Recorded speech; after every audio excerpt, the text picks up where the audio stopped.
Hey, what's going on guys? It's Tom Mason here, back with another video, and today I want to talk to you about the Nikon Z6, Z7 and why I'm really excited about Nikon Mirrorless as a professional wildlife photographer. Now, over the last couple of months, there's been a boatload of information come out on the new Z series. There's been a boatload of new cameras and stuff coming out in the industry, and it's all very exciting. But people seem to have got caught up on one thing about the Z series that I want to tackle first and get out of the way, and that's a single card slot. So I shoot with a Nikon D850. It is a fantastic, brilliant, incredible camera. It's probably the best camera on the planet for wildlife photography, and it has two card slots, as you will know. But I really only ever use one. I use the XQD as my main slot of choice. It's the fastest, the most reliable, the best read and write speed. It's just brilliant for my workflow. You know, it writes fast, and then I can just use it, upload it into the computer, and it's brilliant. My second card slot, what it's for? Well, it's just for overflow. You know, if I'm shooting a great moment and loads of stuff happens and the card fills up, it's just for that moment to get a few extra pictures before I swap out and get a new XQD. I don't use it to back up and twin my card because that reduces the performance of my camera.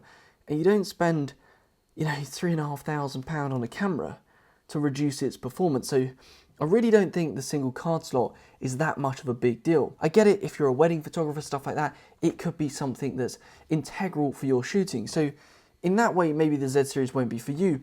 But you know, at the end of the day, so many professionals have used the Nikon D300, D700 for some of the most incredible shots of the last 10, 15 years. And you know, those only had one slot and they had crappy CF cards. So XQD is a massive benefit, and if anything, I'm more excited that they put XQD in the Z6 and Z7 rather than two SD card slots, because I'd much rather have that XQD for the better performance and better quality in the future.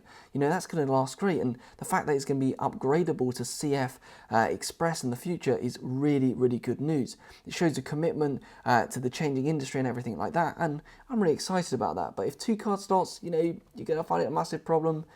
Don't shoot me, don't leave a massive comment. I know that other cameras have it from other brands, but I really don't think it's that much of a big deal. So let's get on to the other stuff. So the new Nikon Z6 and Z7 are both mirrorless cameras. One is a 24 megapixel, the other is a 46 megapixel, much like the D850. And they offer two great options for shooters. For me, I'm actually primarily interested in the Z6. I already have an 850, it's an incredible camera. I don't need another camera of that exact resolution. And personally, the Z6 at its price point in terms of the performance options and what it's going to benefit me, I think it's probably where I'm going to go. But both options are fantastic depending if you're doing different things. You know, if you want the ultra best high quality stills shooting but in a small package, that's going to be the Z7. Whereas if you want to add video features and functionality to your kit, and you don't need that huge megapixel sensor, then the Z6 might be a better option. And for me as a wildlife photographer, the faster frames a second, you know, the 12 versus 9 on the Z6 is something that I'd look to. And the fact that, you know, it has less phase detection points, as much as I know it's going to reduce its ability to track focus and everything like that, with phase detection it shouldn't be that problematic, and I don't think that it's going to be a huge negative towards the Z6, and that's why I'm likely going to go that route when I purchase. But to talk about both cameras in general and why mirrorless is a benefit, let's start there. So firstly, you get an EVF over an OVF, and now I love Optical Viewfinder. It's fantastic for seeing, just enjoying the pleasure of shooting, but EVFs do bring additional benefits. You can have a live histogram. That's absolutely fantastic if you want to live view what your exposure is, make sure you nail that picture.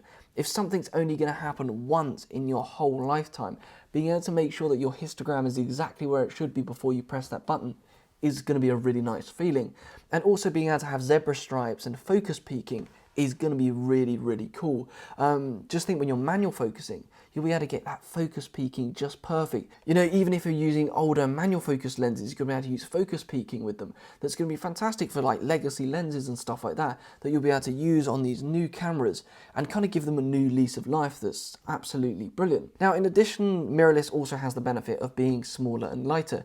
You know, as someone who travels a lot, who carries a lot of camera gear, being able to reduce what I'm carrying, reduce the weight in my suitcase, is always fantastic, and especially when I'm out doing videos like this, you know, I carry 3 cameras. I have my backup camera to my D850, my D500, and also my video camera.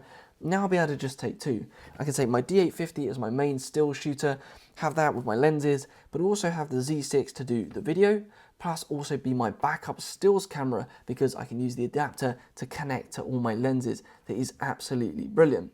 And that's something that I don't think enough people are talking about with the Z series, and that's legacy. Currently, if you wanted to change over to mirrorless, it was a bit of a problem because you'd have to buy all new lenses to make the most of other mirrorless mounts.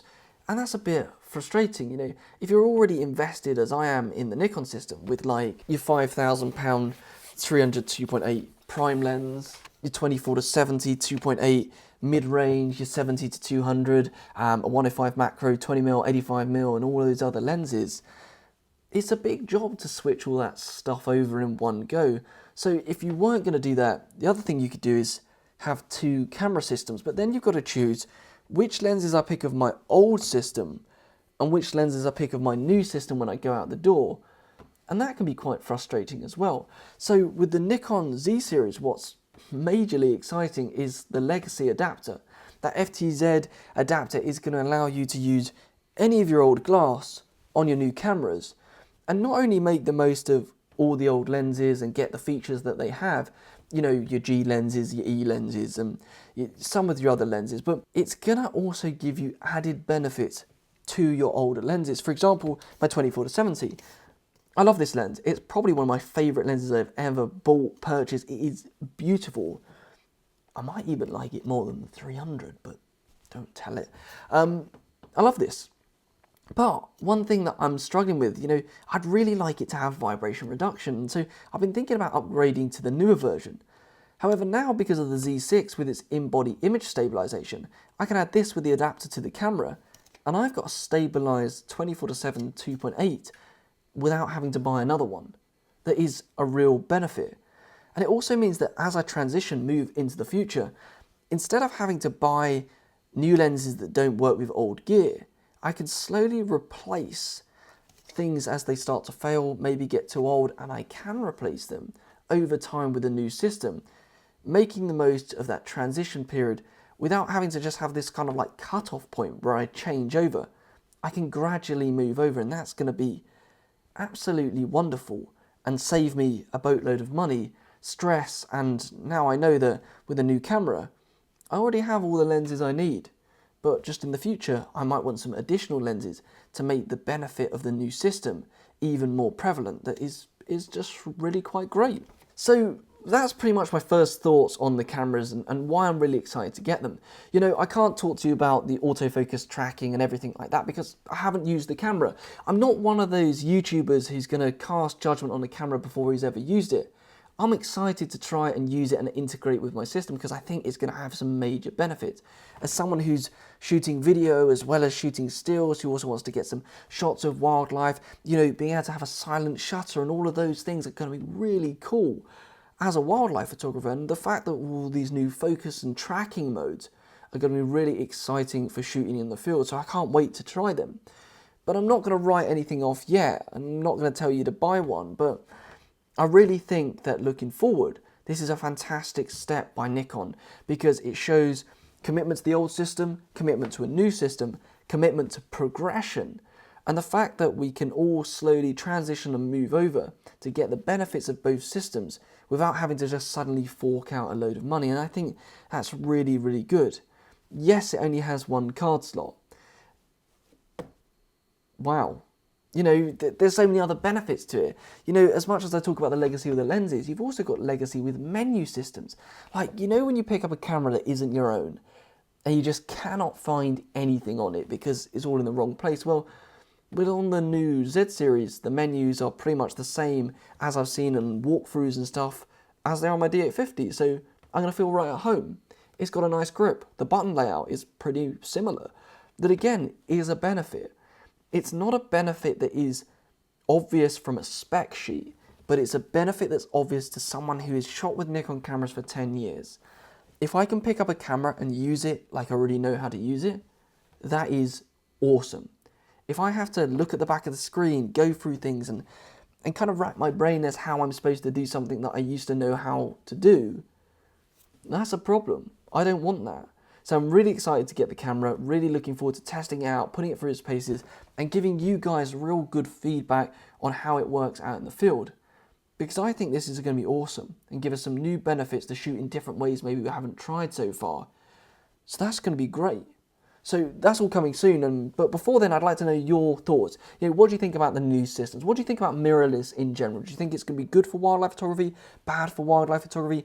Are you excited by the Z system? Are you someone who's looking to go mirrorless and it's great because you now can use all your lenses? Or are you just not interested in it at all? Would you just much rather have a Nikon F3 HP? I mean, it's still one of the best cameras on the planet. So, what do you think? Drop me a comment below. Love to hear your thoughts. Love to have a big discussion about it. Everyone get involved. And let's talk about it because I think it's going to be great. I'm really excited for the future. I'm really looking forward to the new cameras and stuff that's going to be coming over the next couple of years. But until then, thank you very much for watching. If you want to see more wildlife photography content, drop me a like, subscribe, and check out some of the other videos that I've produced. There's loads of stuff from the Amazon, lots of bits like that. So be sure to check them and join me in the next one.